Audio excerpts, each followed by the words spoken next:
Sea usted muy bienvenido a esta su universidad, don Luis. Muy buenas tardes a todos ustedes. Les agradezco enormemente la amable invitación a participar en esta jornada del claustro de una universidad tan célebre en el mundo que he tenido el gusto de visitar en varias ocasiones y me siento muy honrado de haber podido impartir algunas sesiones en las aulas de ustedes y confieso que siempre me he sentido acogido con una amabilidad proverbial, famosísima en el mundo entero, amabilidad mexicana. Y yo quería empezar esta sesión mía pidiéndoles disculpas porque voy a aprovechar la circunstancia para explicarles a ustedes a qué me dedico. Y lo voy a hacer con una imagen que podrá parecer pueril, y probablemente lo sea, pero que me gusta utilizar cuando me toca explicar a personas un poco lejanas al ámbito de la filosofía qué es eso de la metafísica. Probablemente alguno de ustedes ya me habrá oído este símil y les pido disculpas por la repetición, pero en fin, creo que la mayor parte no habrá tenido todavía la oportunidad de escucharme. El otro día también en una sesión a colegas latinoamericanos también por estos sistemas informáticos lo ilustré, porque me parece que es claro. Yo me dedico, como decíamos antes, a la metafísica. Esto es pertinente para entender el tema que voy a abordar después. Y el tema de la metafísica se enuncia con la expresión el ente en cuanto ente. Expresión que suscita siempre en los oídos de los profanos una reacción de asombro, porque ese tema, el ente en cuanto ente, si a algo suena a cosa abstracta, lejana, algo que no tiene que ver con la vida nuestra de todos los días, que se nos antoja, por otra parte, una curiosidad quizás obsoleta. Y sin embargo no es así. Y para entender lo que significa dedicarse al ente en cuanto ente, a mí me gusta referirme al día de los regalos de Navidad. Ese día depende de los países, pero en no pocos, el día de los regalos de Navidad es precisamente el día de Navidad. Y es un día en el cual la ciudad está en silencio. Las casas están dormidas. El día anterior quizás ha habido una cena especial, la cena de Navidad, la gente ha ido después a misa, han regresado tarde, es un día evidentemente de gran fiesta, no se trabaja, silencio. Y de repente, como por arte de magia, los niños se despiertan al unísono en la casa y corren para ver qué es lo que hay debajo del árbol de Navidad. Y esta es la algarabía de los niños que los mayores se despiertan y también acuden a contemplar la cena. Y ven a los niños que con ansia empiezan a desempaquetar los paquetes, rompiendo los papeles, tirándolos, y entonces salen los regalos. Yo suelo poner siempre 3 regalos: una bicicleta, una muñeca y una pelota. Y los niños inmediatamente se concentran en la bicicleta en cuanto bicicleta, la muñeca en cuanto muñeca y la pelota en cuanto pelota. ¿Qué bicicleta es? Es una bicicleta de carrera para circular por calles asfaltadas, por carreteras asfaltadas. Es una bicicleta de montaña. ¿Dónde tiene los cambios? ¿Cómo se sube y se baja el sillín? La muñeca. Es una muñeca que habla, es una muñeca a la que se le cambian los vestidos. ¿Qué muñeca es? La pelota. Es una pelota para jugar a fútbol, es una pelota para jugar a básquetbol, a béisbol. ¿Qué pelota es? Entonces llega el metafísico. Y el metafísico les dice a los niños, niños, vamos a dar un paso atrás y vamos a considerar la pelota, la bicicleta y la muñeca en cuanto entes. ¿Y qué nos sale entonces? Lo que resulta de esa consideración son esencialmente 3 cosas. La primera, que las cosas son lo que son. Oiga, ¿yo puedo ir con la bicicleta de carreras a la montaña? Por favor. Ahora probablemente a los 2 minutos se le va a romper la bicicleta. Oiga, ¿yo puedo jugar a béisbol con la pelota de fútbol? Por favor. Ahora probablemente va a ser el partido de béisbol más absurdo, aburrido del mundo. Las cosas son lo que son. primera lección. La segunda es mucho más importante, porque la segunda dice, niños, mucho más importante de la calidad de la bicicleta, del tipo de bicicleta, de eso para lo que sirve la bicicleta, del color de la bicicleta, del precio de la bicicleta, mucho más importante que el tipo de muñeca o de balón, lo más importante es que la bicicleta, la muñeca y la pelota son regalos. Y son regalos, hay alguien que nos los ha regalado, hay alguien que nos está diciendo, yo pienso en ti, yo estoy aquí, yo te quiero y voy a estar siempre aquí, no te voy a fallar nunca, pase lo que pase, yo voy a estar aquí. Todos hemos conocido familias quizás con muchos recursos donde hacen regalos en Navidad muy costosos, pero quizás falta cariño en esas familias y los niños, a pesar de los regalos que tengan, no se educan bien esos niños. Salen con problemas de afectividad, con disfunciones, y todos hemos conocido quizás familias mucho más humildes, donde regalan objetos de muy poco valor desde un punto de vista económico, pero que están manifestando realmente cariño. Y esos niños sí que crecen de un modo equilibrado, seguro, porque se sienten queridos. La segunda observación que hace el metafísico, al ver las cosas en cuanto entes, es que la verdad última de la realidad, la verdad última de nuestro mundo, la verdad última de cada uno de nosotros, es que el ser es un don. Y si es un don, hay alguien que nos está diciendo con ese don que nos quiere y que nunca nos va a fallar. Y la tercera observación que hace el metafísico es que si la verdad última de las cosas es que son un don, entonces quizás la verdad última de mi existencia, es decir, la realización plena de mi existencia, estriba en querer, en darme a los demás y sobre todo en corresponder a ese que me ha hecho el gran don de la vida, el gran don de este mundo, el gran don de mi familia, el gran don en general de la realidad en la que me encuentro. Las cosas son lo que son. La verdad última de las cosas es que son un don y por eso hay alguien que me quiere. La realización plena de mí consiste fundamentalmente en querer y en donar. En esa tesitura, desde este punto de vista, es desde el que yo me acerco ahora al tema que me han asignado, la vida intelectual en la universidad. La universidad ha sufrido evidentemente cambios enormes en los últimos siglos y de un modo acelerado en las últimas décadas. La universidad, como en general la sociedad contemporánea, ha evolucionado hacia la especialización y era necesario porque las ciencias y las técnicas se han desarrollado de una manera hasta hace poco tiempo inimaginable.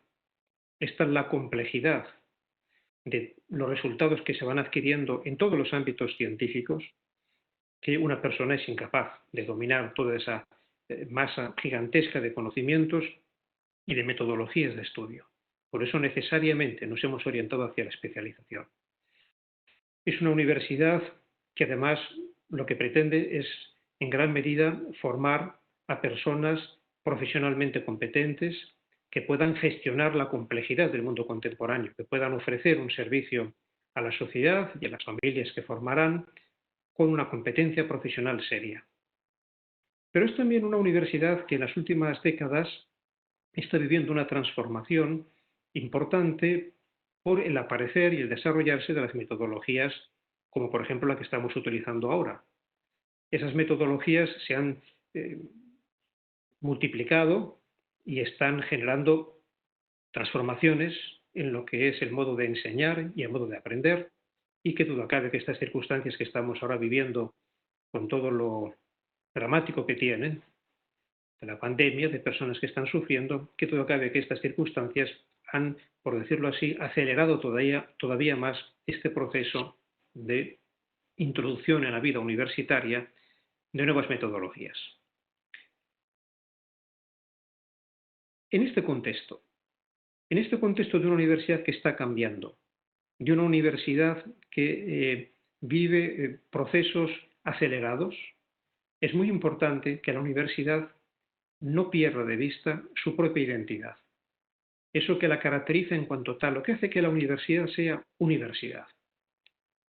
Y por eso me parece que el tema que me han asignado es sumamente eh, esencial, la vida intelectual, la vida intelectual. Creo que la expresión no es casual. Fíjense que utilizamos de un modo natural el término intelectual, no racional. Podríamos haber denominado esta sesión la vida racional en la universidad, y sin embargo hemos utilizado el término intelectual. Y eso porque en grandes corrientes de la filosofía, empezando por el mundo antiguo en Grecia, después de una manera muy concreta, dentro de una diversidad de enfoques, durante el medioevo, pero después también durante la época moderna, en muchas corrientes filosóficas se distingue entre lo que es el intelecto, el acto intelectivo, y la razón, el acto racional. Podríamos decir, la inteligencia humana tiene en su multiplicidad de modos de actuar, hay muchas maneras de pensar, muchos ámbitos en los cuales se ejerce el pensamiento, pero en todos ellos, de algún modo, hay como dos grandes actos. Uno es el acto de entender. ¿Lo has entendido? Otro es el acto del razonar, del argumentar, del discurrir, del reflexionar, del calcular. Es el acto de la razón. La razón discurre, la razón argumenta, la razón deduce, la razón calcula. Y muchas veces en los ámbitos profesionales, pero también en las diferentes disciplinas académicas, lo que hacemos es aprender un modo de razonar. Podríamos decir que la razón se utiliza muchas veces como si fuese una razón, vamos a denominarlo así, funcional. Ustedes recordarán cuando estudiaban matemáticas las famosas funciones f de x. X es igual a 2y. Y estábamos diciendo con esa fórmula, con esa función, cómo había que operar, cómo había que pensar. En muchos ámbitos profesionales, lo que hacen los estudiantes es aprender un modo de razonar, un modo de pensar, unas reglas para razonar, para pensar, para resolver problemas, para tener éxito, para obtener resultados positivos, definitivamente para desenvolverse con acierto, con eficacia, con éxito. Y eso es imprescindible. Eso es imprescindible. Sin embargo, la inteligencia humana no se acaba en eso. La inteligencia humana ejerce un acto que es exclusivo de ella.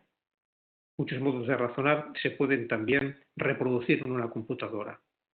Pero hay un acto de la inteligencia humana que solamente lo puede hacer ella, es el acto de comprender. Cuando una persona dice, entiendo. ¿Has entendido? Entiendo. He entendido. Y de hecho nosotros muchas veces para entender, para comprender, necesitamos precedentemente discurrir, argumentar, razonar, analizar, deducir. Pero todo eso va encaminado a entender. La universidad es el ámbito en el cual hay vida intelectual, porque no nos limitamos a enseñar, a transmitir modos de razonar, sino que sobre todo pretendemos también ayudar a las personas a entender, a comprender. Cada uno de ustedes lo hace en su disciplina propia. No pretendo solamente que mis alumnos sepan razonar, sepan desenvolverse con acierto en ese ámbito profesional en el que se están introduciendo y por tanto conocen las reglas del juego, sino que sepan también comprender, entender.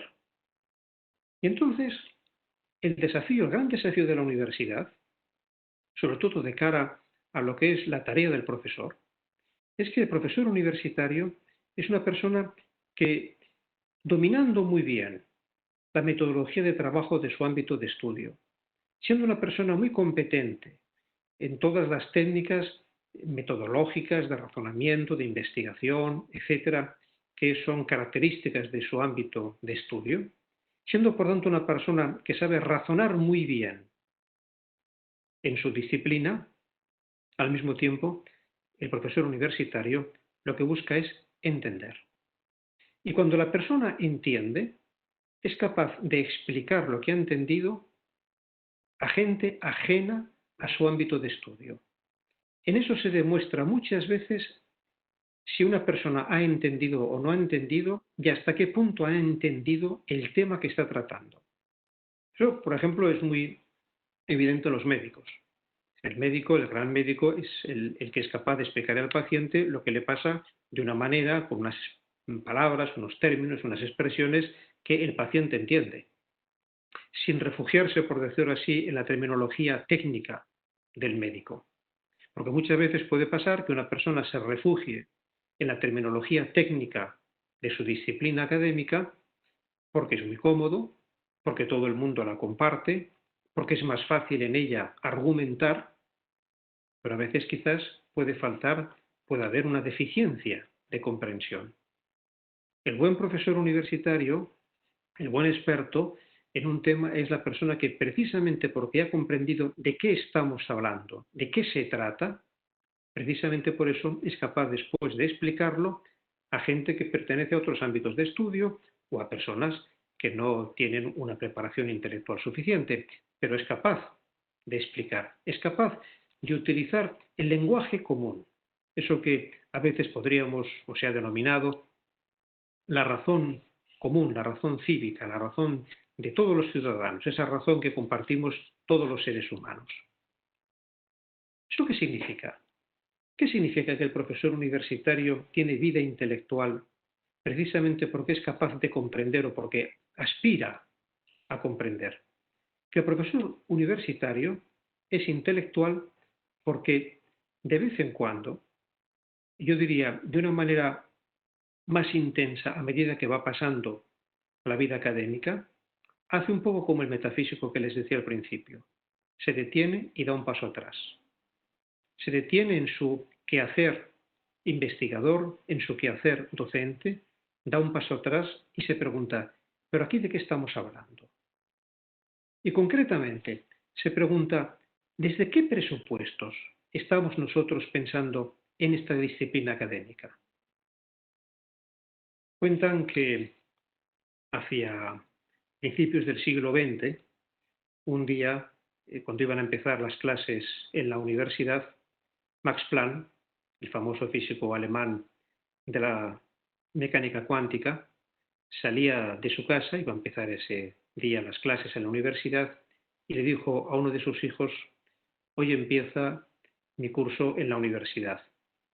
Hoy va a cambiar la historia de la física. ¿Qué quiere decir Max Planck con ello? Quería expresar que él, con sus investigaciones, se había replanteado algunos conceptos fundamentales de la física.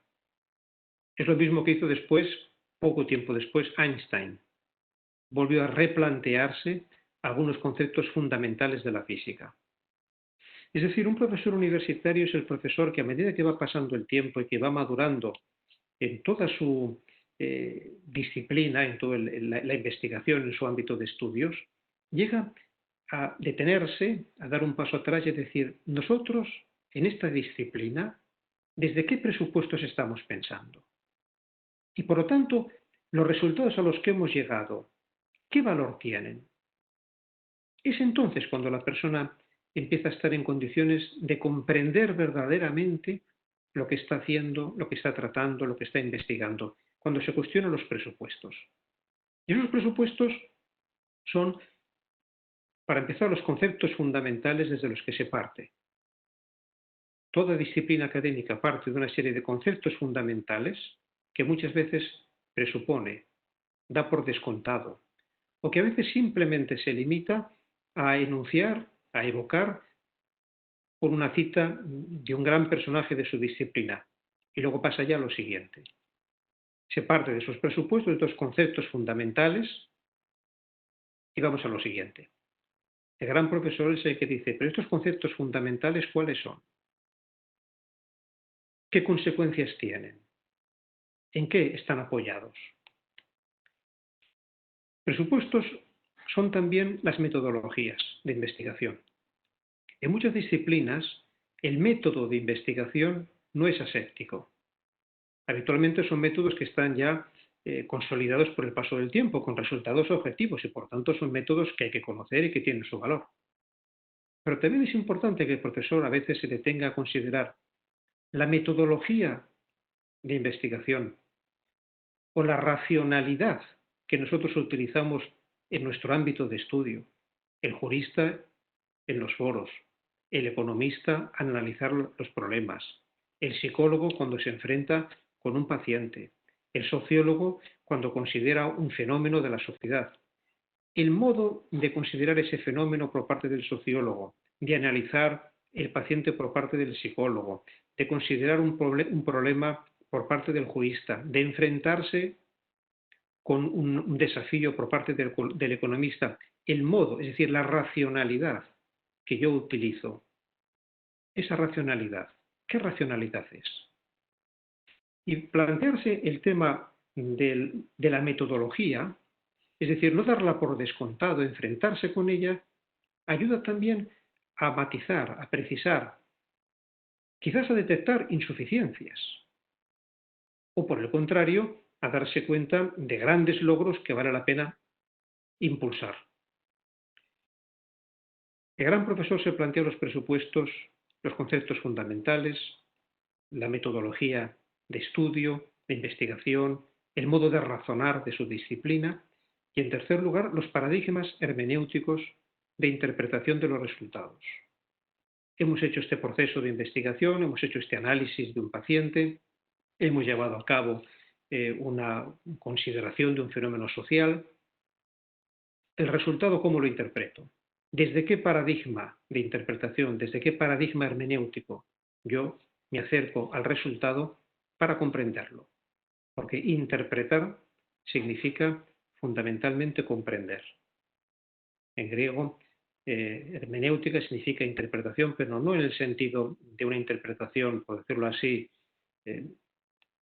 subjetiva, que está a merced de los gustos de la persona, sino interpretación en el sentido de comprensión. Yo que he comprendido, yo que comprendo este fenómeno. Vida intelectual es, para empezar, esta actitud. La actitud de quien no se contenta con la racionalidad, con el discurso, con la racionalidad operativa o funcional que decíamos antes, sino que es capaz también de plantearse los grandes temas de una disciplina, sus presupuestos, sus resultados y lo que implican esos presupuestos y esos resultados.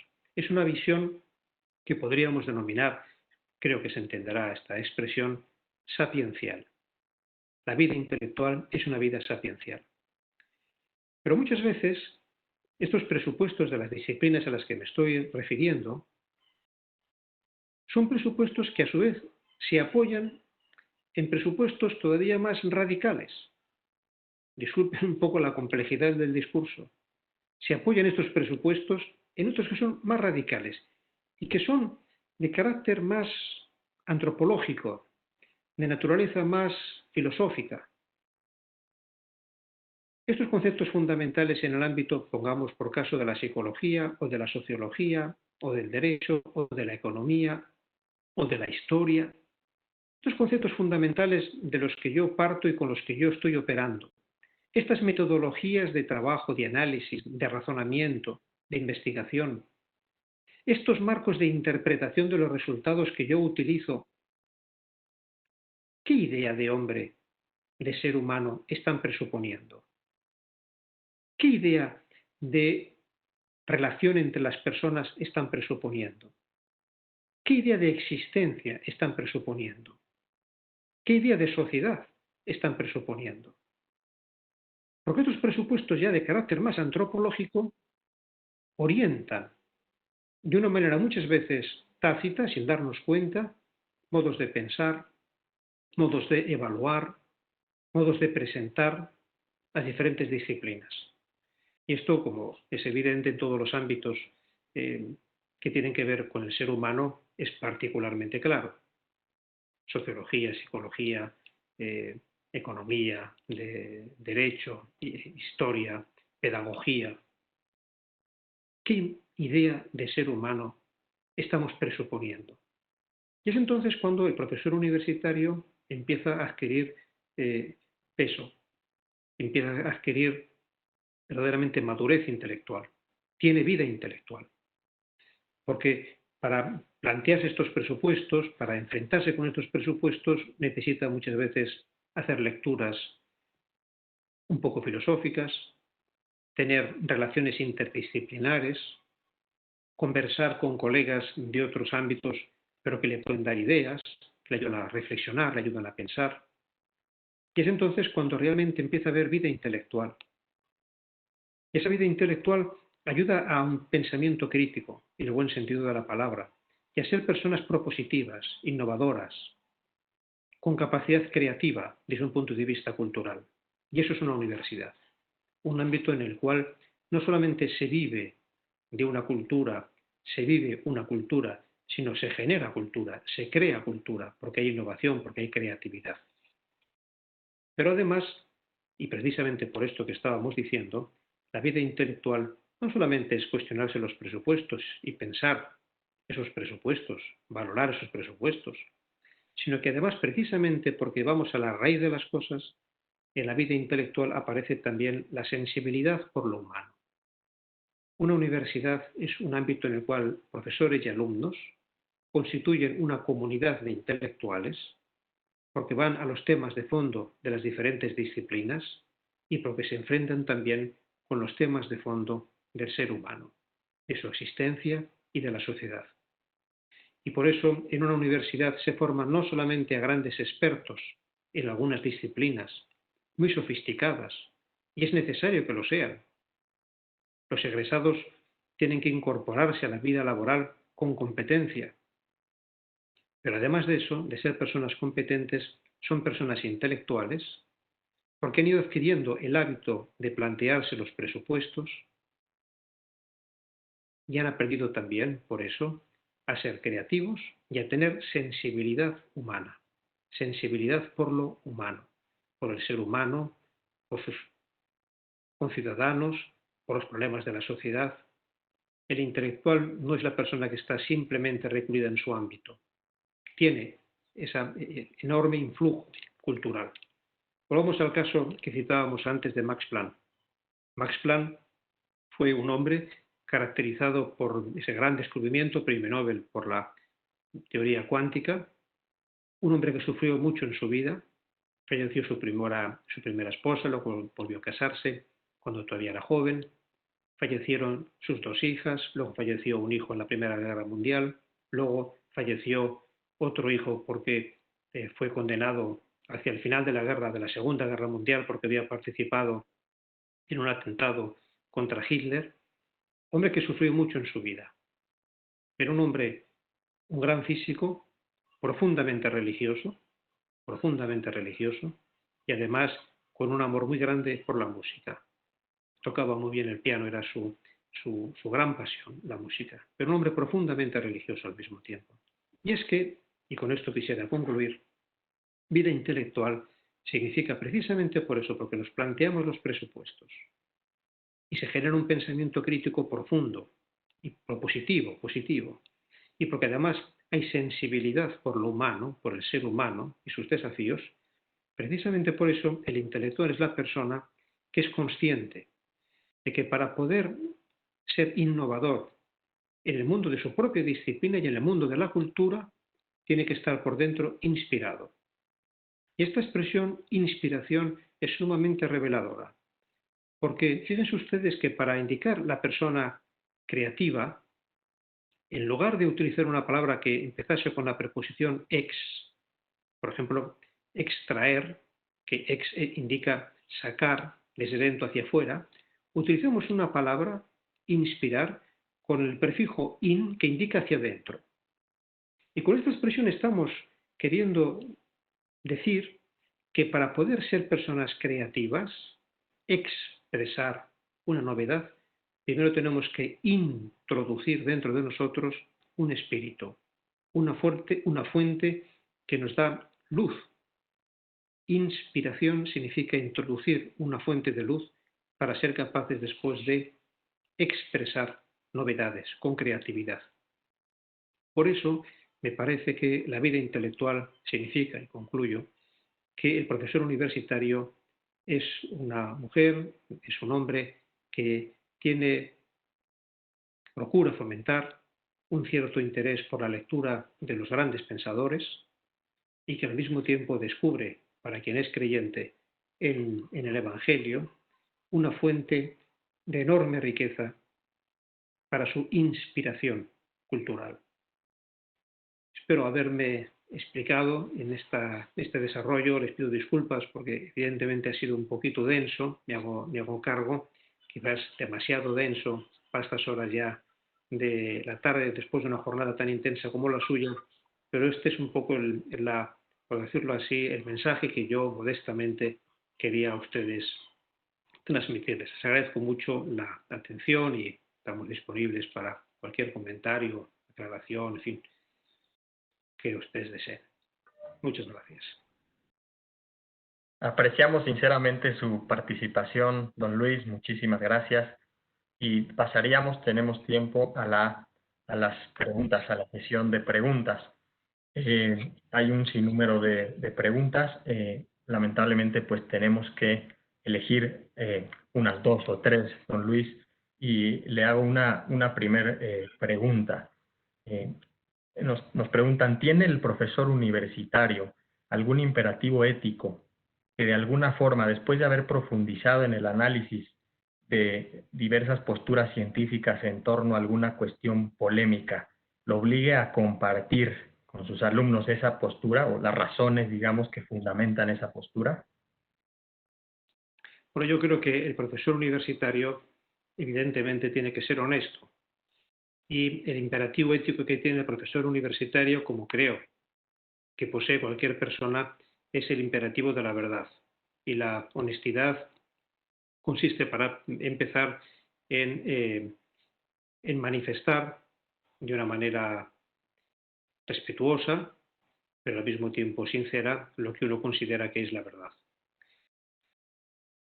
Junto con eso hay que tener en cuenta que el gran profesor universitario es el que sabe presentar la verdad del modo adecuado, es decir, dosificada, de tal manera que el alumnado sea capaz de asumirla.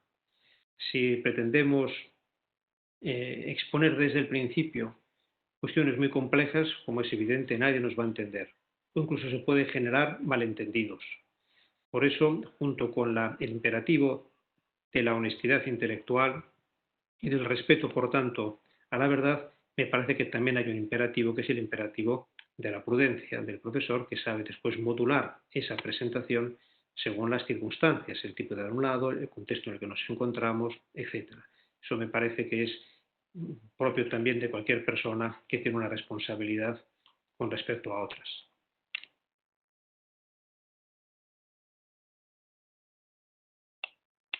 Me parece que está cerrado el micrófono. Perdón, don Luis, muchas gracias. Va ahora una pregunta de un filósofo o filósofa, por lo que leo. Dice usted que hay que arriesgarse a reconsiderar las insuficiencias, los presupuestos, las formulaciones. Y la pregunta es, ¿los filósofos también tendríamos que hacer como Max Planck, reconociendo las insuficiencias, los presupuestos y ser creativos y con pensamiento crítico? Pues yo creo que eso todo el mundo tiene que serlo. Todo el mundo está llamado a tener una actitud así profunda de reconsiderar las cosas y por tanto, a tener una creatividad. El reconsiderar pensamiento crítico no significa, evidentemente, por decirlo así, rechazar lo anterior. Muchas veces lo que hace el pensamiento crítico es, crítico proviene del griego crino, verbo crino, krinein, que significa enjuiciar, discernir. Y por eso es lo que tiene lugar en un juicio ya desde el punto de vista jurídico, ¿no? Se enjuicia, se discierne lo verdadero de lo falso, el culpable del inocente, etcétera, o se pretende por lo menos llegar a esa conclusión. El pensamiento crítico es un pensamiento que sabe discernir y por eso muchas veces, ciertamente, el pensamiento crítico se dará cuenta de la grandeza de la herencia que uno ha recibido.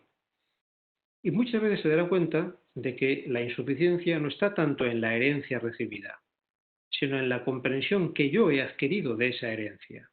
Es decir, el problema no está tanto en lo que a mí se me consigna, sino en las luces que yo tengo para asumir, entender, comprender, asimilar eso que se me ha dado.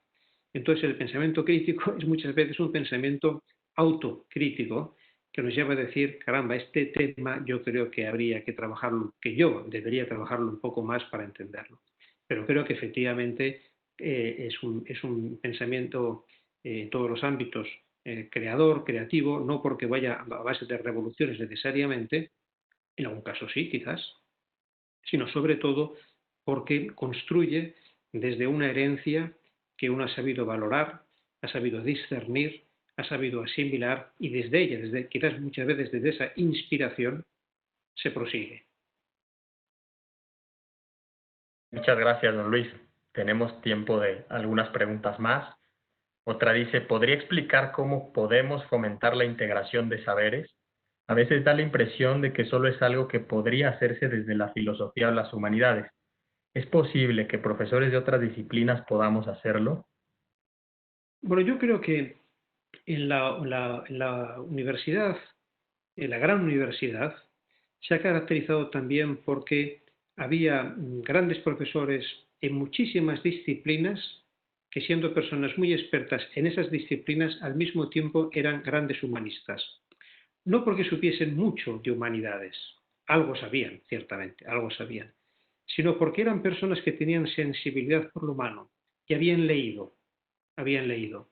Yo creo que todos recordamos, todos, yo por lo menos recuerdo también en ámbitos muy científicos, personas que han tenido una sensibilidad humana y que por lo tanto han tenido sus lecturas culturales, filosóficas, humanistas, teológicas, y han sido personas que han podido poco a poco integrar saberes para tener una visión más amplia de conjunto.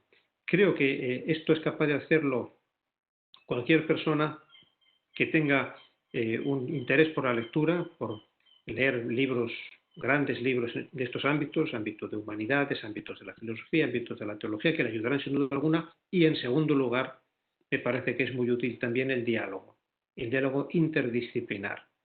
El diálogo con los científicos es sumamente beneficioso para el filósofo o para el teólogo, como viceversa. El diálogo del científico con el filósofo, o incluso, si me apuran, con el teólogo, es sumamente beneficioso.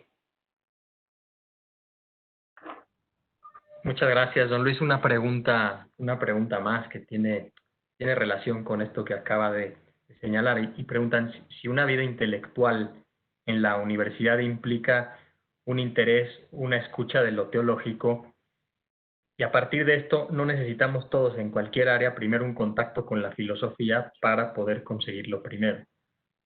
Sí, yo creo que es así. A mí me parece que en general, para poder entender bien lo que es la profundidad de la fe ya desde una perspectiva teológica, sea muy conveniente empezar con la filosofía, porque la filosofía nos plantea una serie de problemas y nos ayuda a empezar a recorrer un camino en el cual después aparece la teología y esa teología la podemos reconocer con toda su grandeza y asimilar.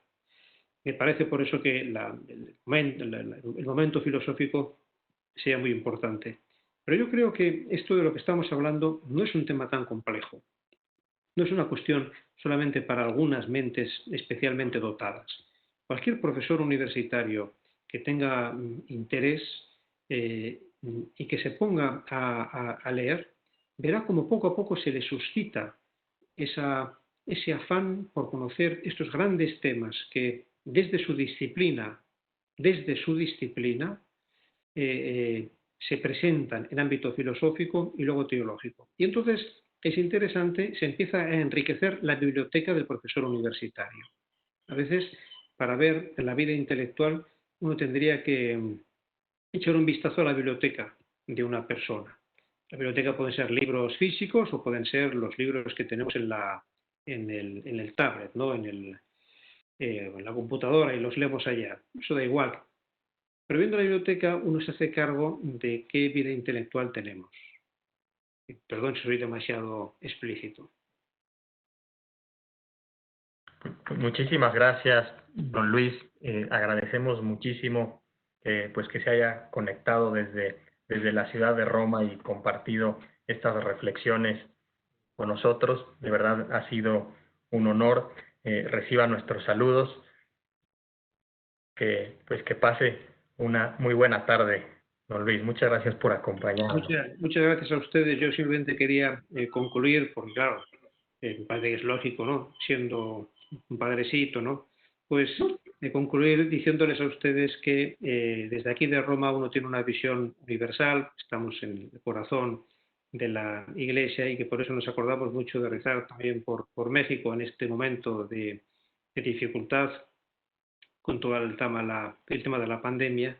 Y me parece que desde este punto de vista el Papa Francisco nos está dejando un ejemplo realmente muy, muy bonito de fe y del valor que tiene en la vida nuestra de cada día la oración, el refugio de la oración, ¿no? Disculpen si concluyo así, pero me parece que es un tema también sapiencial. Esto daría para otra sesión, ¿no? El tema de la oración, pero es un tema muy sapiencial. Gracias a ustedes por la amable atención. Al contrario, un honor y muchas gracias, don Luis. Hasta luego.